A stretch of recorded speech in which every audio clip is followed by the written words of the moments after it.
ജോലി കഴിഞ്ഞ് മടങ്ങും വഴി എന്നും അദ്ദേഹം വഴിയോരത്ത് പഴങ്ങൾ വിൽക്കുന്ന ഒരു സ്ത്രീയുടെ അരികിൽ നിന്നാണ് ഓറഞ്ച് വാങ്ങുന്നത്.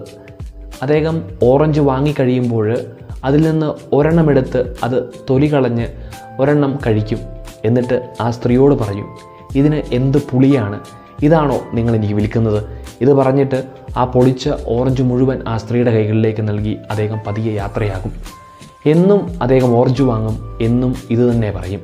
ഒരു ദിവസം അദ്ദേഹത്തിൻ്റെ ഭാര്യ അദ്ദേഹത്തോട് ചോദിച്ചു, നമ്മൾ ഓറഞ്ച് കഴിക്കുന്നുണ്ട്, പക്ഷേ അതിന് ഒരിക്കൽ പോലും പുളി അനുഭവപ്പെട്ടിട്ടില്ല, കയ്പില്ല.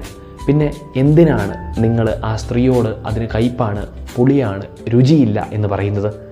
ആ മനുഷ്യൻ പറഞ്ഞു, എനിക്കറിയാം ആ ഓറഞ്ചിന് നല്ല മധുരമാണെന്ന്. പക്ഷേ ആ സ്ത്രീ അത് വിൽക്കുമ്പോൾ ഒരിക്കൽ പോലും അവൾക്ക് അത് ഭക്ഷിക്കാൻ സാധിക്കുന്നില്ല. അതിനാൽ ഞാൻ ആ ഒരു ഓറഞ്ച് അവൾക്ക് നൽകുകയാണ്. സ്നേഹമുള്ളവരെ, നമ്മൾ ചെയ്യുന്ന ചെറിയ ചെറിയ നന്മകൾ മറ്റൊരു വ്യക്തിയെ സന്തോഷിപ്പിക്കുന്നുണ്ടെങ്കിൽ നമുക്ക് ആ നന്മ തുടരാം.